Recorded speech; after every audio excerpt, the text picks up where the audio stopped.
ಸರ್ಕಾರ ಯಾವುದೇ ಒಂದು ಕ್ರಮ ತಗೋಬೇಕಂದ್ರೆ ಸಮಂಜಸವಾಗಿ ಎಲ್ಲರ ಜೊತೆ ಯೋಚನೆ ಮಾಡಿ ತಗೊಂಡಿರ್ತದೆ. ಅವ್ರು ಅದಕ್ಕೆ ವಿರುದ್ಧವಾದ ನಾವೇನು ಮಾಡಕ್ಕೆ ಬರುತ್ತೆ. So we have taken A decision, will stand by it. ಆಗ್ತದೆ ಅದು ಪ್ರೋಗ್ರೆಸ್ ಅಲ್ಲಿ ಇದೆ. ಮುಂದೆ ಬರ್ತಕ್ಕಂಥ ದಿನಗಳಲ್ಲಿ 2 ಕಾರ್ಪೊರೇಷನ್ ಆಗ್ತಕ್ಕಂಥ ಸಾಧ್ಯತೆ ಇದೆ. ಸರ್, ಈಗ ತಮ್ಮ ಪಕ್ಷದ ವಿಚಾರ, ತಮ್ಮ ಪಕ್ಷದಲ್ಲಿ ಬಿಜೆಪಿ ಬಣ, ಡಿಕೆಶಿ ಬಣ, ಸಿಎಂ ಬಣ ಈ ಸಿಎಂ 5 ವರ್ಷ ಪೂರೈಕೆ ಮಾಡ್ತಾರೋ ಇಲ್ಲೋ ಗೊತ್ತಿಲ್ಲ. ನಮಗೆ ಜವಾಬ್ದಾರಿ ಈಗ ಯಾರು ವೈಯಕ್ತಿಕವಾಗಿ ಆ ರೀತಿ ಹೇಳಿಕೆ ಕೊಟ್ಟಿರ್ತಾರೆ ನೀವು ಅವ್ರನ್ನ ಕೇಳಿ. ನನ್ನ ವೈಯಕ್ತಿಕ ದೃಷ್ಟಿಯಿಂದ ಇದಕ್ಕೆ ಏನೇ ಇದ್ರು ಕೂಡ ಮೊನ್ನೆ DCM ಕೂಡ ಸ್ಪಷ್ಟೀಕರಣ ಕೊಟ್ಟಿದ್ದಾರೆ ಬಹಿರಂಗವಾಗಿ. ಮುಗೀತಲ್ಲ, ಇಬ್ಬರು ಮುಖಂಡರುಗಳು ಸ್ಪಷ್ಟೀಕರಣ ಕೊಟ್ಟ ಮೇಲೆ ಅದ್ರ ಮೇಲೆ ನಾವು ಮಾತಾಡಿದಾಗ ಏನು ಅರ್ಥ ಇಲ್ಲಲ್ಲ. ಈ 2.5 ವರ್ಷದ ಏನಾದ್ರು ಒಪ್ಪಂದ ಆಗಿತ್ತು ಅಂತ ಆ ಥರ ಏನಿಲ್ಲ ಅಂತ ಸ್ಪಷ್ಟೀಕರಣ ಕೊಟ್ಟಾಗಿದೆ ಅಲ್ಲ. ಆಲ್ರೆಡಿ 2 ನಾಯಕರು ಮಾತನಾಡಿದಾರಲ್ಲ. ಯಾಕೆ ಸಿಎಂ ಬದಲಾವಣೆ ಅಲ್ಲ, ಈಗ ಯಾರು ಹೇಳಿದಾರೆ ನನಗೆ ಗುರುತಿಲ್ಲ. ವೈಯಕ್ತಿಕವಾಗಿ ಹೇಳಿದ್ರೆ ಅವ್ರನ್ನ ಕೇಳ್ರಿ. ಈಗ ತಾವೇನು ಸರ್ 5 ವರ್ಷ ಸಿಎಂ ಇದನ್ನೆಲ್ಲ ಡಿಸೈಡ್ ಮಾಡಿದ ಹೈಕಮಾಂಡ್. 5 ವರ್ಷ ಅವರೇ ಕಂಟಿನ್ಯೂ ಆಗ್ತಾರಂತ ಎಲ್ಲ ಕಡೆ ಇದೆ ಸಾರ್ವಜನಿಕ. ನೀವು ಅದನ್ನ ಪದೇ ಕೇಳಿದ್ರೆ ಅದ್ರಾಗ ಏನು ಉದ್ದೇಶ ಇದೆ?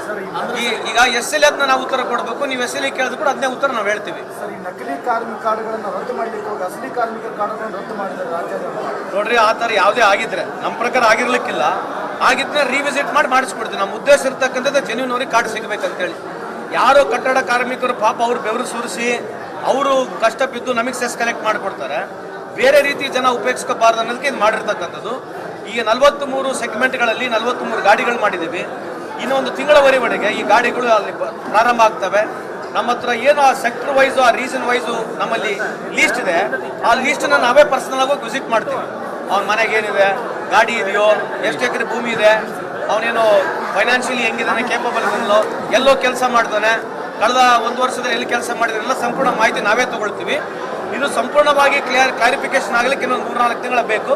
ಬಟ್ ಖಂಡಿತವಾಗ್ಲೂ ಮುಂದೆ ಬರ್ತಕ್ಕಂಥ ದಿನಗಳಲ್ಲಿ ಯಾರು ಕಟ್ಟಡ ಕಾರ್ಮಿಕ ಬೆವರು ಸುರಿಸಿ ನಮ್ಮ ಸರ್ಕಾರಕ್ಕೆ ಸೆಸ್ ಕಲೆಕ್ಟ್ ಮಾಡಿಕೊಡ್ತಾರೆ ಅವನಿಗೆ ಬಹುಶಃ 100% ಅವನಿಗೆ ಬೆನಿಫಿಟ್ ಸಿಗ್ತಕ್ಕಂಥ ಕೆಲಸ ನಾವು ನಮ್ಮ ಸರ್ಕಾರ ಮಾಡ್ತೀವಿ ಅಂತ ತಮ್ಮ ಮುಖಾಂತರ ಹೇಳಿಕೆ ಇಚ್ಛೆ ಬಯಸ್ತೇನೆ. ಸರ್, ತಮ್ಮ ಒಂದು ಅವಧಿಯಲ್ಲಿ ಕಾರ್ಮಿಕರಿಗೆ ಎಷ್ಟು ಸುರಕ್ಷತೆ ಇಲ್ಲ?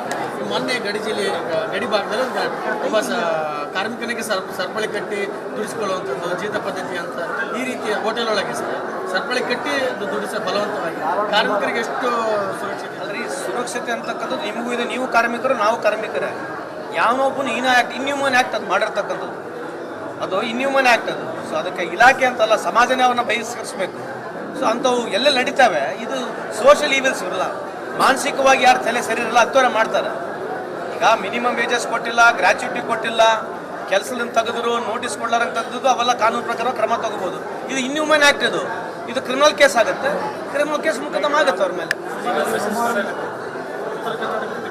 ಅಲ್ಲ, ಉತ್ತರ ಕರ್ನಾಟಕ ಬಗ್ಗೆ ಚರ್ಚೆ ಅವ್ರು ತಗೊಳಕ್ಕೆ ಅವಕಾಶ ಮಾಡಿಕೊಟ್ರೆ ಕೊಡ್ತೀವಿ. ಸರ್ಕಾರ ಅದ್ರ ಬಗ್ಗೆನೇ ಇವತ್ತು ತೀರ್ಮಾನ ಕೂಡ ಮಾಡುತ್ತೆ. ಮೊನ್ನೆ ನಾವು ಹೈದರಾಬಾದ್ ಕರ್ನಾಟಕದಲ್ಲಿ ಹೋಗಿದ್ವಿ, ಅದ್ರ ಬಗ್ಗೆ ಚರ್ಚೆ ಮಾಡಿವಿ.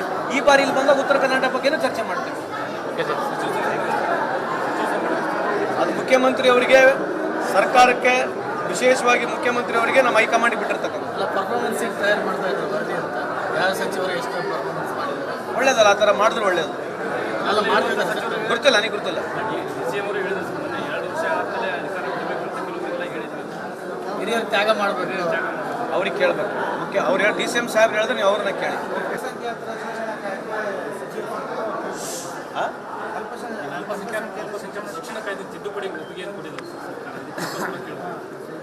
ಈಗ ಸರ್ಕಾರ ಯಾವುದೇ ಒಂದು ಕ್ರಮ ತಗೋಬೇಕಂದ್ರೆ ಸಮಂಜಸವಾಗಿ ಎಲ್ಲರ ಜೊತೆ ಯೋಚನೆ ಮಾಡಿ ತಗೊಂಡಿರ್ತದೆ. ಅವ್ರು ಅದಕ್ಕೆ ವಿರುದ್ಧವಾದ ನಾವೇನು ಮಾಡಕ್ಕೆ ಬರುತ್ತೆ. So we have taken A decision, will stand by it. ಆಗ್ತದೆ ಅದು ಪ್ರೋಗ್ರೆಸ್ ಅಲ್ಲಿ ಇದೆ. ಮುಂದೆ ಬರ್ತಕ್ಕಂಥ ದಿನಗಳಲ್ಲಿ 2 ಕಾರ್ಪೊರೇಷನ್ ಆಗ್ತಕ್ಕಂಥ ಸಾಧ್ಯತೆ ಇದೆ. ಸರ್, ಈಗ ತಮ್ಮ ಪಕ್ಷದ ವಿಚಾರ, ತಮ್ಮ ಪಕ್ಷದಲ್ಲಿ ಬಿಜೆಪಿ ಬಣ, ಡಿಕೆಶಿ ಬಣ, ಸಿಎಂ ಬಣ ಈ ಸಿಎಂ 5 ವರ್ಷ ಪೂರೈಕೆ ಮಾಡ್ತಾರೋ ಇಲ್ಲೋ ಗೊತ್ತಿಲ್ಲ. ನಮಗೆ ಜವಾಬ್ದಾರಿ ಈಗ ಯಾರು ವೈಯಕ್ತಿಕವಾಗಿ ಆ ರೀತಿ ಹೇಳಿಕೆ ಕೊಟ್ಟಿರ್ತಾರೆ ನೀವು ಅವ್ರನ್ನ ಕೇಳಿ. ನನ್ನ ವೈಯಕ್ತಿಕ ದೃಷ್ಟಿಯಿಂದ ಇದಕ್ಕೆ ಏನೇ ಇದ್ರು ಕೂಡ ಮೊನ್ನೆ DCM ಕೂಡ ಸ್ಪಷ್ಟೀಕರಣ ಕೊಟ್ಟಿದ್ದಾರೆ ಬಹಿರಂಗವಾಗಿ. ಮುಗೀತಲ್ಲ, ಇಬ್ಬರು ಮುಖಂಡರುಗಳು ಸ್ಪಷ್ಟೀಕರಣ ಕೊಟ್ಟ ಮೇಲೆ ಅದ್ರ ಮೇಲೆ ನಾವು ಮಾತಾಡಿದಾಗ ಏನು ಅರ್ಥ ಇಲ್ಲಲ್ಲ. ಈ 2.5 ವರ್ಷದ ಏನಾದ್ರು ಒಪ್ಪಂದ ಆಗಿತ್ತು ಅಂತ ಆ ಥರ ಏನಿಲ್ಲ ಅಂತ ಸ್ಪಷ್ಟೀಕರಣ ಕೊಟ್ಟಾಗಿದೆ ಅಲ್ಲ. ಆಲ್ರೆಡಿ 2 ನಾಯಕರು ಮಾತನಾಡಿದಾರಲ್ಲ. ಯಾಕೆ ಸಿಎಂ ಬದಲಾವಣೆ? ಅಲ್ಲ, ಈಗ ಯಾರು ಹೇಳಿದಾರೆ ನನಗೆ ಗುರುತಿಲ್ಲ. ವೈಯಕ್ತಿಕವಾಗಿ ಹೇಳಿದ್ರೆ ಅವ್ರನ್ನ ಕೇಳ್ರಿ.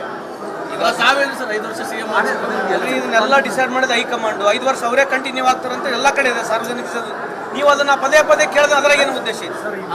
ಈಗ SL ಅದನ್ನ ನಾವು ಉತ್ತರ ಕೊಡಬೇಕು, ನೀವು SL ಕೇಳಿದ್ರು ಕೂಡ ಅದನ್ನೇ ಉತ್ತರ ನಾವು ಹೇಳ್ತೀವಿ. ಸರ್, ಈ ನಕಲಿ ಕಾರ್ಮಿಕ ಕಾರ್ಡ್ಗಳನ್ನು ರದ್ದು ಮಾಡಲಿಕ್ಕೆ ಹೋಗಿ ಅಸಲಿ ಕಾರ್ಮಿಕರ ಕಾರ್ಡ್ಗಳನ್ನು ರದ್ದು ಮಾಡಿದ್ದಾರೆ ರಾಜ್ಯಾದ್ಯಂತ. ನೋಡ್ರಿ, ಆ ಥರ ಯಾವುದೇ ಆಗಿದ್ರೆ ನಮ್ಮ ಪ್ರಕಾರ ಆಗಿರ್ಲಿಕ್ಕಿಲ್ಲ. ಆಗಿದ್ರೆ ರಿವಿಸಿಟ್ ಮಾಡಿ ಮಾಡಿಸ್ಕೊಡ್ತೀವಿ. ನಮ್ಮ ಉದ್ದೇಶ ಇರ್ತಕ್ಕಂಥದ್ದು ಜೆನ್ಯೂನ್ ಅವ್ರಿಗೆ ಕಾರ್ಡ್ ಸಿಗಬೇಕಂತೇಳಿ. ಯಾರೋ ಕಟ್ಟಡ ಕಾರ್ಮಿಕರು ಪಾಪ ಅವ್ರು ಬೆವರು ಸುರಿಸಿ ಅವರು ಕಷ್ಟ ಬಿದ್ದು ನಮಗೆ ಸೆಸ್ ಕಲೆಕ್ಟ್ ಮಾಡಿಕೊಡ್ತಾರೆ. ಬೇರೆ ರೀತಿ ಜನ ಉಪಯೋಗಿಸ್ಕೋಬಾರ್ದು ಅನ್ನೋದಕ್ಕೆ ಇದು ಮಾಡಿರ್ತಕ್ಕಂಥದ್ದು. ಈಗ 43 ಸೆಗ್ಮೆಂಟ್ಗಳಲ್ಲಿ 43 ಗಾಡಿಗಳು ಮಾಡಿದ್ದೀವಿ. ಇನ್ನೊಂದು ತಿಂಗಳವರೆಗೆ ಈ ಗಾಡಿಗಳು ಅಲ್ಲಿ ಪ್ರಾರಂಭ ಆಗ್ತವೆ. ನಮ್ಮ ಹತ್ರ ಏನು ಆ ಸೆಕ್ಟರ್ ವೈಸು, ಆ ರೀಸನ್ ವೈಸು ನಮ್ಮಲ್ಲಿ ಲೀಸ್ಟ್ ಇದೆ. ಆ ಲೀಸ್ಟನ್ನ ನಾವೇ ಪರ್ಸನಲ್ ಆಗಿ ವಿಸಿಟ್ ಮಾಡ್ತೀವಿ. ಅವ್ನ ಮನೆಗೆ ಏನಿದೆ, ಗಾಡಿ ಇದೆಯೋ, ಎಷ್ಟು ಎಕರೆ ಭೂಮಿ ಇದೆ, ಅವನೇನು ಫೈನಾನ್ಷಿಯಲಿ ಹೆಂಗಿದಾನೆ, ಕೇಪಬಲ್ ಇದನ್ನೋ, ಎಲ್ಲೋ ಕೆಲಸ ಮಾಡ್ತಾನೆ, ಕಳೆದ 1 ವರ್ಷದಲ್ಲಿ ಎಲ್ಲಿ ಕೆಲಸ ಮಾಡಿದ್ರೆಲ್ಲ ಸಂಪೂರ್ಣ ಮಾಹಿತಿ ನಾವೇ ತಗೊಳ್ತೀವಿ.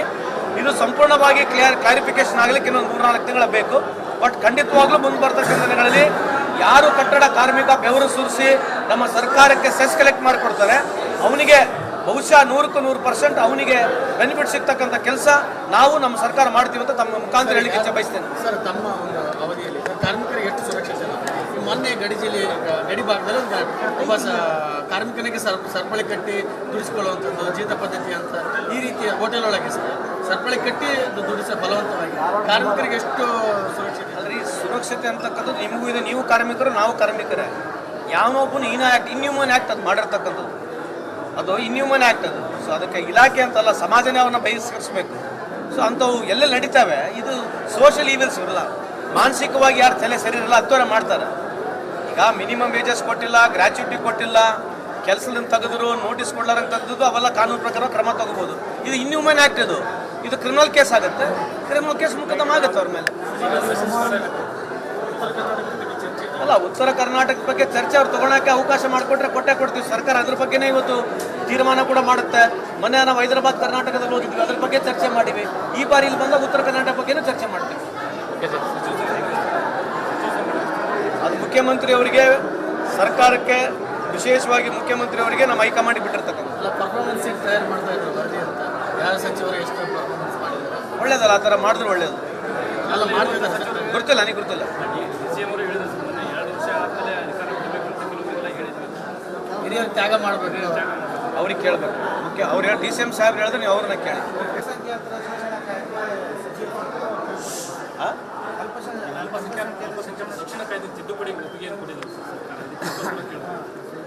ಈಗ ಸರ್ಕಾರ ಯಾವುದೇ ಒಂದು ಕ್ರಮ ತಗೋಬೇಕಂದ್ರೆ ಸಮಂಜಸವಾಗಿ ಎಲ್ಲರ ಜೊತೆ ಯೋಚನೆ ಮಾಡಿ ತಗೊಂಡಿರ್ತದೆ.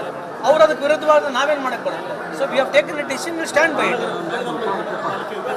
ಆಗ್ತದೆ, ಅದು ಪ್ರೋಗ್ರೆಸ್ ಅಲ್ಲಿ ಇದೆ. ಮುಂದೆ ಬರ್ತಕ್ಕಂಥ ದಿನಗಳಲ್ಲಿ 2 ಕಾರ್ಪೊರೇಷನ್ ಆಗ್ತಕ್ಕಂಥ ಸಾಧ್ಯತೆ ಇದೆ. ಸರ್, ಈಗ ತಮ್ಮ ಪಕ್ಷದ ವಿಚಾರಕ್ಕೆ ತಮ್ಮ ಪಕ್ಷದಲ್ಲಿ ಬಿಜೆಪಿ ಬಣ, ಸಾರಿ DKC ಬಣ CM ಬಣ ಮಾತುಗಳಿಗೆ ಈ CM 5 ವರ್ಷ ಪೂರೈಕೆ ಮಾಡ್ತಾರೋ ಇಲ್ಲೋ ಗೊತ್ತಿಲ್ಲ. ನಮಗೆ ಜವಾಬ್ದಾರಿ ಈಗ ಯಾರು ವೈಯಕ್ತಿಕವಾಗಿ ಆ ರೀತಿ ಹೇಳಿಕೆ ಕೊಟ್ಟಿರ್ತಾರೆ ನೀವು ಅವ್ರನ್ನ ಕೇಳಿ. ನನ್ನ ವೈಯಕ್ತಿಕ ದೃಷ್ಟಿಯಿಂದ ಇದಕ್ಕೆ ಏನೇ ಇದ್ರು ಕೂಡ ಮೊನ್ನೆ DCM ಕೂಡ ಸ್ಪಷ್ಟೀಕರಣ ಕೊಟ್ಟಿದ್ದಾರೆ ಬಹಿರಂಗವಾಗಿ. ಮುಗೀತಲ್ಲ, ಇಬ್ಬರು ಮುಖಂಡರುಗಳು ಸ್ಪಷ್ಟೀಕರಣ ಕೊಟ್ಟ ಮೇಲೆ ಅದ್ರ ಮೇಲೆ ನಾವು ಮಾತಾಡಿದಾಗ ಏನು ಅರ್ಥ ಇಲ್ಲಲ್ಲ. ಈ 2.5 ವರ್ಷದ ಏನಾದ್ರು ಒಪ್ಪಂದ ಆಗಿತ್ತು ಅಂತ ಆ ಥರ ಏನಿಲ್ಲ ಅಂತ ಸ್ಪಷ್ಟೀಕರಣ ಕೊಟ್ಟಾಗಿದೆ ಅಲ್ಲ. ಆಲ್ರೆಡಿ 2 ನಾಯಕರು ಮಾತನಾಡಿದಾರಲ್ಲ. ಯಾಕೆ CM ಬದಲಾವಣೆ ಅಲ್ಲ, ಈಗ ಯಾರು ಹೇಳಿದಾರೆ ನನಗೆ ಗುರುತಿಲ್ಲ. ವೈಯಕ್ತಿಕವಾಗಿ ಹೇಳಿದ್ರೆ ಅವ್ರನ್ನ ಕೇಳ್ರಿ. ತಾವೇನು ಸರ್ 5 ವರ್ಷ CM ಎಲ್ರಿ ಇದನ್ನೆಲ್ಲ ಡಿಸೈಡ್ ಮಾಡಿದ ಹೈಕಮಾಂಡ್ 5 ವರ್ಷ ಅವರೇ ಕಂಟಿನ್ಯೂ ಆಗ್ತಾರಂತ ಎಲ್ಲ ಕಡೆ ಇದೆ ಸಾರ್ವಜನಿಕ. ನೀವು ಅದನ್ನ ಪದೇ ಪದೇ ಕೇಳಿದ್ರೆ ಅದ್ರಾಗ ಏನು ಉದ್ದೇಶ ಇದೆ? ಈಗ SL ಅದನ್ನ ನಾವು ಉತ್ತರ ಕೊಡಬೇಕು, ನೀವು SL ಕೇಳಿದ್ರು ಕೂಡ ಅದನ್ನೇ ಉತ್ತರ ನಾವು ಹೇಳ್ತೀವಿ. ಸರ್, ಈ ನಕಲಿ ಕಾರ್ಮಿಕ ಕಾರ್ಡ್ಗಳನ್ನು ರದ್ದು ಮಾಡಲಿಕ್ಕೆ ಹೋಗಿ ಅಸಲಿ ಕಾರ್ಮಿಕರ ಕಾರ್ಡ್ಗಳನ್ನು ರದ್ದು ಮಾಡಿದ್ದಾರೆ ರಾಜ್ಯಾದ್ಯಂತ. ನೋಡ್ರಿ, ಆ ಥರ ಯಾವುದೇ ಆಗಿದ್ರೆ ನಮ್ಮ ಪ್ರಕಾರ ಆಗಿರ್ಲಿಕ್ಕಿಲ್ಲ. ಆಗಿದ್ರೆ ರಿವಿಸಿಟ್ ಮಾಡಿ ಮಾಡಿಸ್ಕೊಡ್ತೀವಿ. ನಮ್ಮ ಉದ್ದೇಶ ಇರ್ತಕ್ಕಂಥದ್ದು ಜೆನ್ಯೂನ್ ಅವ್ರಿಗೆ ಕಾರ್ಡ್ ಸಿಗಬೇಕಂತೇಳಿ. ಯಾರೋ ಕಟ್ಟಡ ಕಾರ್ಮಿಕರು ಪಾಪ ಅವ್ರು ಬೆವರು ಸುರಿಸಿ ಅವರು ಕಷ್ಟ ಬಿದ್ದು ನಮಗೆ ಸೆಸ್ ಕಲೆಕ್ಟ್ ಮಾಡಿಕೊಡ್ತಾರೆ. ಬೇರೆ ರೀತಿ ಜನ ಉಪಯೋಗಿಸ್ಕೋಬಾರ್ದು ಅನ್ನೋದಕ್ಕೆ ಇದು ಮಾಡಿರ್ತಕ್ಕಂಥದ್ದು. ಈಗ 43 ಸೆಗ್ಮೆಂಟ್ಗಳಲ್ಲಿ 43 ಗಾಡಿಗಳು ಮಾಡಿದ್ದೀವಿ. ಇನ್ನೊಂದು ತಿಂಗಳವರೆಗೆ ಈ ಗಾಡಿಗಳು ಅಲ್ಲಿ ಪ್ರಾರಂಭ ಆಗ್ತವೆ. ನಮ್ಮ ಹತ್ರ ಏನು ಆ ಸೆಕ್ಟರ್ ವೈಸು, ಆ ರೀಸನ್ ವೈಸು ನಮ್ಮಲ್ಲಿ ಲೀಸ್ಟ್ ಇದೆ. ಆ ಲೀಸ್ಟನ್ನ ನಾವೇ ಪರ್ಸನಲ್ ಆಗಿ ವಿಸಿಟ್ ಮಾಡ್ತೀವಿ.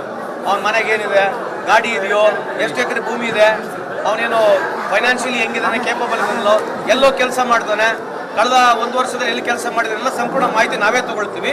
ಇದು ಸಂಪೂರ್ಣವಾಗಿ ಕ್ಲಾರಿಫಿಕೇಶನ್ ಆಗಲಿಕ್ಕೆ ಇನ್ನೊಂದು 3-4 ತಿಂಗಳ ಬೇಕು.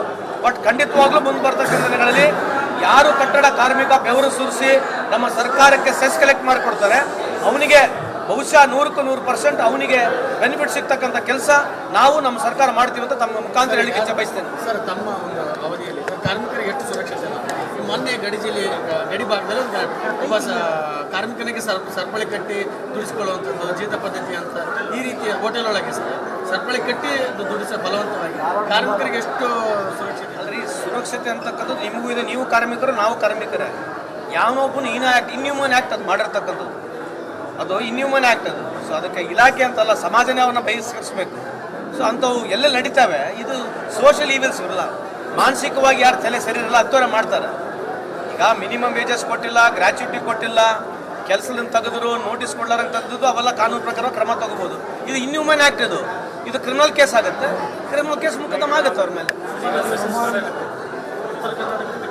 ಅಲ್ಲ, ಉತ್ತರ ಕರ್ನಾಟಕ ಬಗ್ಗೆ ಚರ್ಚೆ ಅವ್ರು ತಗೊಳಕ್ಕೆ ಅವಕಾಶ ಮಾಡಿಕೊಟ್ರೆ ಕೊಟ್ಟೆ ಕೊಡ್ತೀವಿ. ಸರ್ಕಾರ ಅದ್ರ ಬಗ್ಗೆನೇ ಇವತ್ತು ತೀರ್ಮಾನ ಕೂಡ ಮಾಡುತ್ತೆ. ಮೊನ್ನೆ ನಾವು ಹೈದರಾಬಾದ್ ಕರ್ನಾಟಕದಲ್ಲಿ ಹೋಗಿದ್ವಿ, ಅದ್ರ ಬಗ್ಗೆ ಚರ್ಚೆ ಮಾಡಿವಿ. ಈ ಬಾರಿ ಇಲ್ಲಿ ಬಂದಾಗ ಉತ್ತರ ಕರ್ನಾಟಕ ಬಗ್ಗೆನೂ ಚರ್ಚೆ ಮಾಡ್ತೀವಿ. ಅದು ಮುಖ್ಯಮಂತ್ರಿ ಅವರಿಗೆ, ಸರ್ಕಾರಕ್ಕೆ, ವಿಶೇಷವಾಗಿ ಮುಖ್ಯಮಂತ್ರಿ ಅವರಿಗೆ ನಮ್ಮ ಹೈಕಮಾಂಡ್ ಬಿಟ್ಟಿರ್ತಕ್ಕಂಥ. ಅಲ್ಲ, ಪರ್ಫಾರ್ಮೆನ್ಸ್ ತಯಾರು ಮಾಡ್ತಾ ಇದ್ರು ವರದಿ ಅಂತ ಯಾವ ಸಚಿವರು ಎಷ್ಟು ಪರ್ಫಾರ್ಮೆನ್ಸ್ ಮಾಡಿದ್ದಾರೆ? ಒಳ್ಳೇದಲ್ಲ, ಆ ಥರ ಮಾಡಿದ್ರೆ ಒಳ್ಳೇದು. ಅಲ್ಲ ಮಾಡ್ತಿದ್ದಾರೆ, ಗೊತ್ತಿಲ್ಲ, ನನಗೆ ಗೊತ್ತಿಲ್ಲ. ಹಿರಿಯರು ತ್ಯಾಗ ಮಾಡಬೇಕು, ಅವ್ರಿಗೆ ಕೇಳಬೇಕು. ಅವ್ರು ಹೇಳಿ ಡಿ ಸಿ ಎಂ ಸಾಹೇಬ್ರು ಹೇಳಿದ್ರೆ ನೀವು ಅವ್ರನ್ನ ಕೇಳಿ.